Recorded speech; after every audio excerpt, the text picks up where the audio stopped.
अमरावतीत नाथजोगी कुटुंब बेघर प्रकरणी संताप। न्याय पुनर्वसनासाठी 11 ऑगस्ट पासून जिल्हाधिकारी कार्यालयासमोर बेमुदत उपोषणाचा इशारा। अमरावतीच्या अंजनगाव सुर्जी तालुक्यातील वनोजा बाग ग्रामपंचायत हद्दीत नाथजोगी भटक्या जमातीतील गरीब कुटुंबाचे घर पाडून त्यांना बेघर केल्याचा गंभीर आरोप करण्यात आला आहे। या घटनेला 2 महिन्यांहून अधिक काळ उलटूनही संबंधित कुटुंबाला न्याय, पुनर्वसन किंवा शासकीय मदत मिळाली नसल्याचा दावा करण्यात आला आहे। पीडित कुटुंबाने पोलीस प्रशासन, महसूल विभाग आणि जिल्हा प्रशासनाकडे वारंवार निवेदने आणि तक्रारी केल्या, मात्र अद्याप समाधानकारक कारवाई झालेली नसल्याचे त्यांचे म्हणणे आहे। दरम्यान काही प्रभावशाली राजकीय व्यक्ती किंवा वरिष्ठ अधिकाऱ्यांच्या दबावाखाली प्रकरण दडपण्याचा प्रयत्न होत असल्याचा संशय पीडित कुटुंबाने व्यक्त केला आहे। या आरोपांची निष्पक्ष चौकशी करून सत्य जनतेसमोर आणण्याची मागणी करण्यात आली आहे।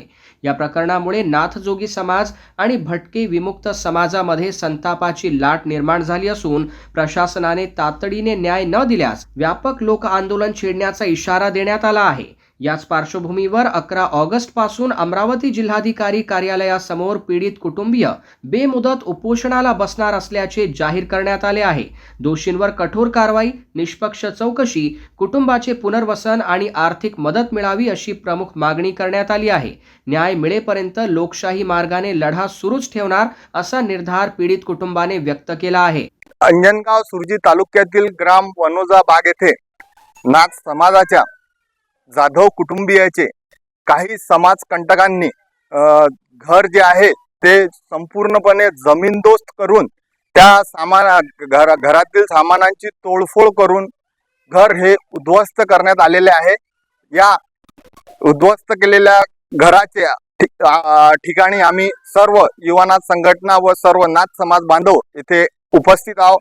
या घटनेचा आम्ही जाहीर निषेध करतो व हे झालेले जे कृत्य आहे या कृत्य करण्याच्या मागे कुठल्या हेतूने किंवा कुठल्या जाणीवपूर्वक वा नाथ समाजाचं फक्त एकच घर आहे या उद्देशाने कुठल्या समाजाच्या भावनेशी हे कोणी जर खेळत असेल तर हा आम्ही खपून घेणार नाही।